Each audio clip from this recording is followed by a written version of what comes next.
बिस्मिल्लाहिर्रहमानिर्रहीम अस्सलाम वालेकुम डियर स्टूडेंट्स, उम्मीद है कि आप सब खैरियत से होंगे। My name is Adeel Mehboob, I am your computer teacher. आज की इस वीडियो में हम चैप्टर नंबर 2 की एक्सरसाइज डिस्कस करने जा रहे हैं और जो MCQs हैं, ब्लैंक्स हैं, इनके आंसर्स भी देखेंगे। जो लॉन्ग क्वेश्चंस हैं और शॉर्ट क्वेश्चंस हैं उनमें हेडिंग्स क्या होनी चाहिए और इसके अंदर हमने क्या क्या लिखना है वो भी थोड़ा सा मैं आपको बता दूंगा, क्योंकि ऑलरेडी हम इनके टॉपिक्स डिस्कस कर चुके हैं। तो चलते हैं लेक्चर की तरफ। डियर स्टूडेंट्स, चैप्टर नंबर 2 की एक्सरसाइज आज हम स्टार्ट कर रहे हैं और चैप्टर नंबर 2 जो है हमारे पास ये नेटवर्क्स का चैप्टर है। इसमें एक्सरसाइज के जो क्वेश्चंस हैं उनमें हमारे पास फिल इन द ब्लैंक्स और कुछ क्वेश्चंस हैं, क्वेश्चन आंसर्स, और फिर हमारे पास MCQs होंगे, मल्टीपल चॉइस क्वेश्चंस, वो भी हम डिस्कस करेंगे। क्योंकि बोर्ड में आपके पास ब्लैंक्स तो आती नहीं है, लेकिन ये जो ब्लैंक्स हैं ये MCQs बनकर आ जाती हैं, यानी उसने ब्लैंक लिखी होती है, नीचे 4 ऑप्शंस होते हैं, उनमें से आपने एक ऑप्शन जो है वो सिलेक्ट करना होता है। अब हमारे पास जो ब्लैंक्स हैं उनसे हम स्टार्ट करते हैं और इसको देखते हैं। नंबर 1 है collection of raw facts and figure is called dash, यानी हमने डेफिनेशन पढ़ी थी collection of raw facts and figures, तो यहाँ पर लिखा हुआ है collection of raw facts is called dash. तो रॉ फैक्ट्स जो होते हैं हमारे पास वो डाटा की डेफिनेशन होती है। चैप्टर नंबर 1 में फर्स्ट पेज पे हमने डाटा की डेफिनेशन पढ़ी थी कि it is a collection of raw facts and figures, यानी हमारे पास ये अनसॉल्व्ड आइटम्स होती हैं, अनप्रोसेस्ड आइटम्स होती हैं, जिसे हम डाटा कहते हैं। So the answer is data. Collection of raw facts is called data. Number 2, a receiver is also called. Dear students, आपको याद होना चाहिए कि हमने सेंडर और रिसीवर के बारे में पढ़ा हुआ है कि सेंडर और रिसीवर क्या होते हैं, यानी वो डिवाइस जो मैसेज सेंड करती है उसे सेंडर कहते हैं, या और वो डिवाइस जो मैसेज को रिसीव करती है उस डिवाइस को हम रिसीवर कहते हैं। तो रिसीवर का एक और नाम होता है, और रिसीवर का जो नाम होता है वो होता है सिंक। तो याद रखिएगा, जो रिसीवर कंप्यूटर है उसको हम सिंक भी कहते हैं, जबकि सेंडर कंप्यूटर को हम सोर्स भी कहते हैं। उसके बाद नंबर 3 पे है 2 forms of data transmission are dash and dash.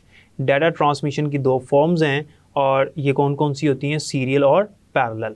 Chapter number 3 में इसका टॉपिक है सीरियल और पैरेलल का, वहाँ पर जाके पढ़ेंगे। अभी फिल वक्त मैं आपको समझा देता हूँ थोड़ा सा कि सीरियल और पैरेलल का मतलब क्या होता है। बेसिकली जब 2 डिवाइसेस आपस में कम्युनिकेट करती हैं, डाटा जो है वो सेंडर से रिसीवर की तरफ ट्रैवल होता है, तो अगर data 1 bit at a time travel कर रहा है, 1 बिट एट अ टाइम, तो वो असल में सीरियल ट्रांसमिशन होगी। और अगर डाटा जो है वो several bits at a time travel कर रहा है, यानी एक से ज़्यादा बिट्स ट्रैवल हो रही हैं, तो फिर उसे हम कहेंगे पैरेलल डाटा ट्रांसमिशन। ठीक है, तो हमारे पास जो प्रिंटर होता है, प्रिंटर और कंप्यूटर के दरमियान में जो ट्रांसमिशन होती है वो पैरेलल होती है अमूमन। ठीक है, और नेक्स्ट हमारे पास नंबर 4 पे है TCP/IP स्टैंड्स फॉर। हमने पढ़ा था कि TCP/IP एक वैन प्रोटोकॉल है और इसकी फुल फॉर्म होती है ट्रांसमिशन कंट्रोल प्रोटोकॉल या internet protocol. IP stands for internet protocol, TCP stands for transmission control protocol. तो ये भी जो है इसकी फुल फॉर्म भी आपको आनी चाहिए। हमने पढ़ा था कि TCP/IP प्रोटोकॉल एक वैन प्रोटोकॉल है और इंटरनेट में हर कंप्यूटर के ऊपर ये इंस्टॉल होना चाहिए। नंबर 5 है data in dash can travel in both direction but not at the same time. Data जो है वो किस में, दोनों डायरेक्शंस में ट्रैवल हो जाता है, लेकिन but not at the same time. इसका आंसर है half duplex mode. Half duplex mode ये कम्युनिकेशन का ऐसा मोड है, एक हालत है कम्युनिकेशन की, जिसमें डाटा जो है वो दोनों डायरेक्शंस में ट्रैवल हो जाता है, यानी सेंडर से रिसीवर की तरफ जा सकता है, यानी कंप्यूटर नंबर 1 से कंप्यूटर नंबर 2 की तरफ भी जा सकता है, और कंप्यूटर नंबर 2 से वापस कंप्यूटर नंबर 1 की तरफ भी आ सकता है। तो इसे हम कहते हैं हाफ डुप्लेक्स मोड। इसके ऊपर एक डिटेल टॉपिक है आपका चैप्टर नंबर 3 में, लेकिन चूंकि चैप्टर नंबर 2 की एक्सरसाइज में उसने लिखा हुआ है इसलिए हमें ये करना पड़ रहा है। तो इसकी डिटेल हम आगे जाके पढ़ेंगे चैप्टर नंबर 3 में इंशाल्लाह। उसके बाद नंबर 6 पे है dash ensures that data are transmitted without any error. इसका आंसर है data link layer. Data link layer में हमने पढ़ा था ना OSI मॉडल, और OSI मॉडल में हमने पढ़ा था कि जो डाटा लिंक लेयर होती है उसका ये काम होता है कि वो एरर हैंडलिंग भी करती है। तो डाटा लिंक लेयर इस बात को इंश्योर करती है कि डाटा जो है वो विदाउट एनी एरर ट्रांसमिट होना चाहिए। नंबर 7 है data transmission through a medium can either synchronous और। किसी भी मीडियम के थ्रू जब डाटा ट्रांसमिशन होगी तो वो या तो सिंक्रोनस होगी, सिंक्रोनस ट्रांसमिशन होगी, या फिर क्या होगी, एसिंक्रोनस होगी। ये टॉपिक भी चैप्टर नंबर 3 में है, डिटेल से वहाँ पे जाके पढ़ेंगे कि सिंक्रोनस और एसिंक्रोनस ट्रांसमिशन किसे कहते हैं। नंबर 8 है वैन स्टैंड्स फॉर। अब आपको याद होगा चैप्टर 1 की एक्सरसाइज जब हमने की थी तो वहाँ पर भी हमने वैन की फुल फॉर्म देखी थी, और यहाँ पर चूँकि इस चैप्टर में बाकायदा टॉपिक है वैन का, तो इसमें भी ये ब्लैंक है। तो आपको ये याद होना चाहिए कि हमने पढ़ा था LAN stands for local area network, MAN stands for metropolitan area network and वैन stands for wide area network. ठीक है जी। और नंबर 9 पे है a dash is a microwave station placed in outer space. वो कौन सा माइक्रोवेव स्टेशन है जो कि आउटर स्पेस में प्लेस किया जाता है, और वो है सैटेलाइट। यानी अर्थ से बाहर स्पेस में हम एक ऐसा स्टेशन होता है जिसको हम प्लेस कर देते हैं और वहाँ से सिग्नल ज़मीन की तरफ आते हैं और उसे हम सैटेलाइट कहते हैं। ये भी चैप्टर नंबर 3 में जाकर एक डिटेल से इसका टॉपिक है, वहाँ पे हम इसको डिस्कस करेंगे सैटेलाइट को। नंबर 10 है a router is also used as a dash device used for interconnecting different types of networks together. Router जो है वो एक डिवाइस होती है जो कि डिफरेंट टाइप्स ऑफ नेटवर्क्स को आपस में कम्युनिकेट करती है, और ये किसके तौर पे इस्तेमाल होती है, वो है intermediate. Router is also used as intermediate device. ठीक है, यानी दो नेटवर्क्स के दरमियान में लगी होती है, उनके मीटिंग पॉइंट में लगी होती है, और इसका ये काम होता है राउटर का कि ये कम्युनिकेशन करवाती है दो नेटवर्क्स के दरमियान, दो कंप्यूटर्स के दरमियान। ये हमारी ब्लैंक्स थी, और अब हमारे पास MCQs आते हैं, बहुत इंपॉर्टेंट हैं। इसके अंदर कुछ कॉन्सेप्ट्स भी आपको देने हैं, आप इसको ध्यान से समझिएगा। अ लैन इज़ अ कम्बिनेशन ऑफ, लैन जो है वो कम्बिनेशन होता है किसका, नेटवर्क अडाप्टर कार्ड्स का, लैन केबल्स का, लैन एप्लीकेशन सॉफ्टवेयर का, या ऑल ऑफ दीज। तो डियर स्टूडेंट्स इसका आंसर होगा ऑल ऑफ अबव। वो क्यों? क्योंकि लैन के अंदर नेटवर्क अडाप्टर कार्ड्स भी होते हैं। ठीक है, हमारे पास नेटवर्क अडाप्टर कार्ड्स भी होते हैं जो नेटवर्क बनाने के लिए इस्तेमाल होते हैं। ऑब्वियसली लैन केबल्स भी होंगी जो कि कंप्यूटर्स को आपस में कनेक्ट करेंगी, और लैन एप्लीकेशन सॉफ्टवेयर, वो सॉफ्टवेयर जो कि लोकल एरिया नेटवर्क में इस्तेमाल होते हैं लैन को बनाने के लिए, जिसमें प्रोटोकॉल्स भी आ जाते हैं। तो ऑल ऑफ दीज इसका आंसर इस वजह से है क्योंकि इसमें सारी चीज़ें शामिल होती हैं। Number 2, which layer of OSI model does data compression.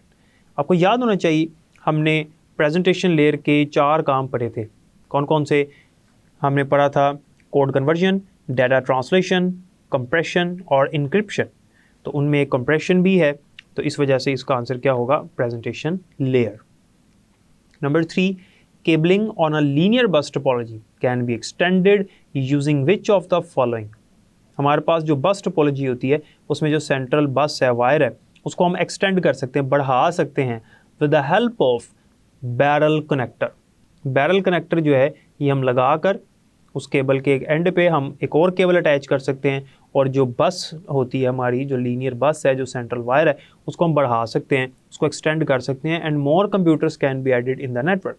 तो इसका आंसर है B, barrel connector. Number 4, the media access control sub layer decides on which layer. यानी वो कौन सी लेयर है जो कि मीडिया एक्सेस कंट्रोल को मैनेज करती है। जो हमारा मीडिया होता है, इमेजेस, ऑडियो, वीडियोस वगैरह, उसको मैनेज करती है। तो इसका आंसर है डाटा लिंक लेयर।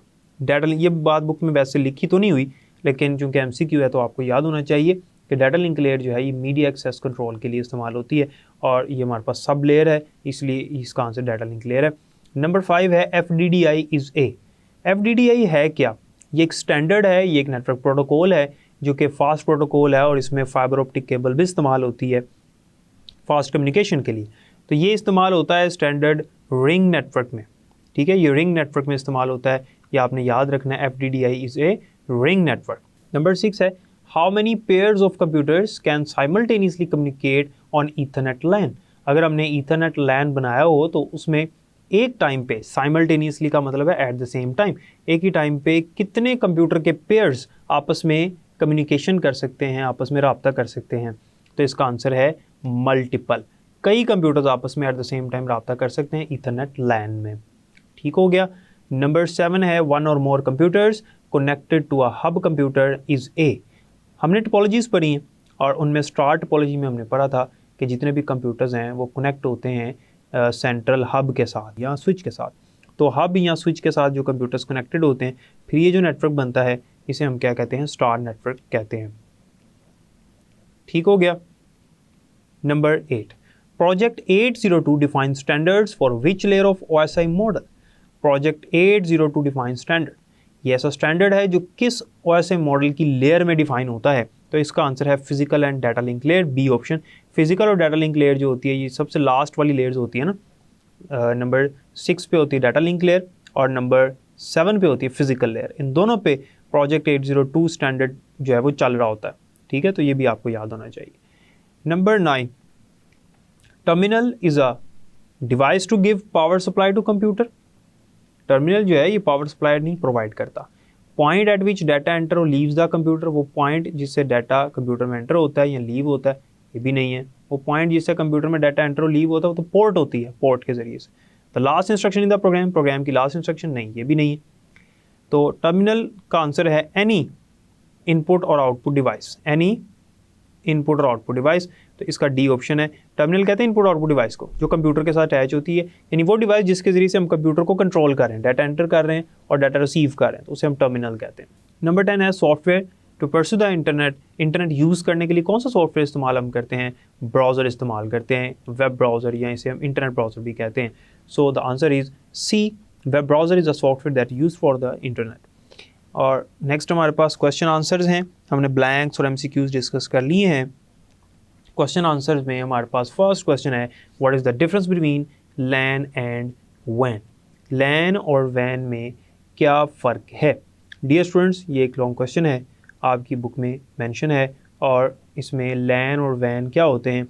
जो सबसे छोटा नेटवर्क होता है वो लैन होता है, ठीक है, और जो सबसे बड़ा नेटवर्क होता है उसे हम वैन कहते हैं। LAN is a local area network and वैन is a wide area network. ये एक बड़ा नेटवर्क होता है और ये इसकी एग्जांपल हमारे पास इंटरनेट है। लैन की एग्जांपल हमारे पास आ जाता है ऑफिस नेटवर्क, एक बिल्डिंग का नेटवर्क, कंजेक्टिव बिल्डिंग्स का नेटवर्क, एक छोटा नेटवर्क होता है ना। और जो वैन होता है ये पूरी दुनिया का नेटवर्क होता है। तो जो बड़ा नेटवर्क होता है वो उसकी एग्जांपल हमारे पास इंटरनेट है, क्योंकि सबसे बड़ा जो नेटवर्क है इस दुनिया में वो इंटरनेट है। तो internet is the best example of वैन। और फिर लैन किस तरह काम करता है, वैन किस तरह काम करता है, इसके ऊपर हम डिटेल डिस्कशन इस टॉपिक में कर चुके हैं ऑलरेडी। नंबर 2 है what method does an Ethernet network use to control access to the network. Ethernet network जो होता है हमारे पास, ईथरनेट नेटवर्क वो कौन सा मेथड इस्तेमाल करता है नेटवर्क को एक्सेस करने के लिए? हमने ईथरनेट प्रोटोकॉल में पढ़ा था कि ये मेथड इस्तेमाल करता है CSMA CD, CSMA CS और CSMA CR। तो ये इसकी टेक्निक्स होती हैं बस टोपोलॉजी के अंदर मैसेज को सेंड करने की। तो फर्स्ट ऑफ ऑल आपको पता होना चाहिए कि ईथरनेट इज़ यूज्ड इन बस टोपोलॉजी, ठीक हो गया। नेक्स्ट है नंबर 3 पे, what is topology, describe the types of topology. Topology क्या है और उसकी टाइप्स पे नोट लिखें। अब टोपोलॉजी की डेफिनेशन आपको पता होनी चाहिए कि the physical layout of network is called topology. और इसकी टाइप्स कौन कौन सी हैं? इसकी टाइप में हमने स्टार टोपोलॉजी, बस topology, ring topology, mesh topology और ट्री टोपोलॉजी डिस्कस की हैं। और जब भी आप इस क्वेश्चन को लिखेंगे तो आपने इसके एडवांटेजेस डिसएडवांटेजेस के साथ साथ इसकी डायग्राम भी लाजमी बनानी है, जो कि हम प्रीवियस लेक्चर्स में देख चुके हैं already. Number 4, what is WWW। ये एक शॉर्ट क्वेश्चन है, ये एक डिस्क्रिप्टिव क्वेश्चन नहीं है।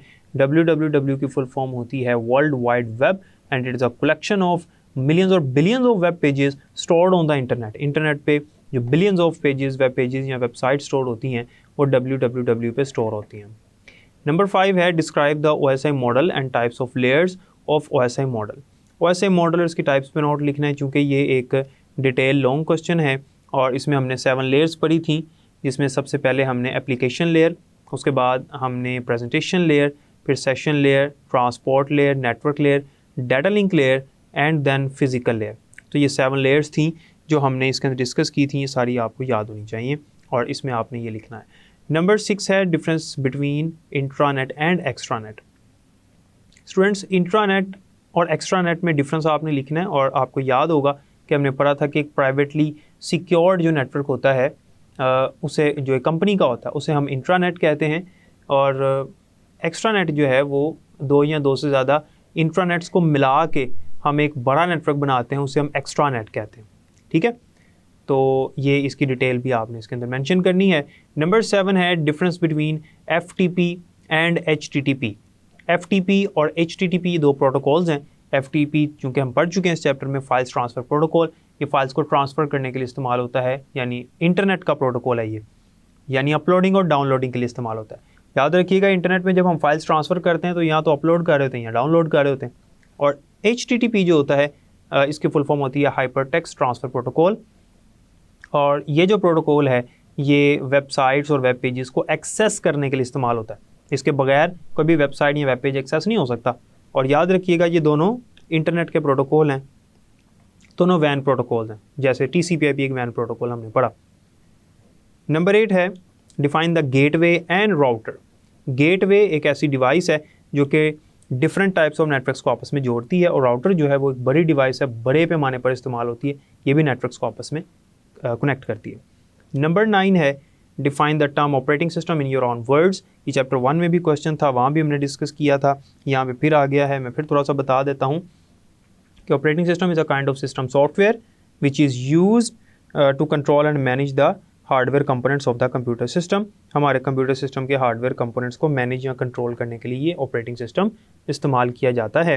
नंबर 10 है describe the function of dedicated server network and peer to peer network.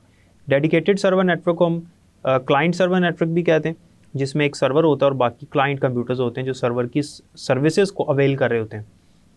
जबकि पीयर टू पीयर में सब कंप्यूटर्स जो हैं वो इक्वल एक्सेस रखते हैं और एक दूसरे के साथ कम्युनिकेशन करते हैं, और इनमें कोई सेंट्रल या सर्वर कंप्यूटर नहीं होता।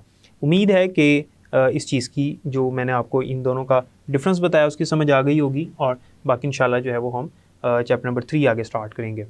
तो स्टूडेंट्स, जैसा कि आपने देखा कि हमने चैप्टर नंबर 2 की एक्सरसाइज भी डिस्कस कर ली। इसके अंदर जो आंसर क्वेश्चंस थे, MCQs और ब्लैंक्स थी, वो भी हमने डिटेल से डिस्कस की, और इनके क्या आंसर्स बनते हैं और जो इनकी मेन हेडिंग्स हैं वो कौन सी होनी चाहिए वो भी मैंने आपको बता दिया। तो उम्मीद है कि आपको इसकी समझ आ गई होगी। बाकी इंशाल्लाह नेक्स्ट लेक्चर में मुलाकात होगी। अपना ख्याल रखिएगा। अल्लाह हाफिज़।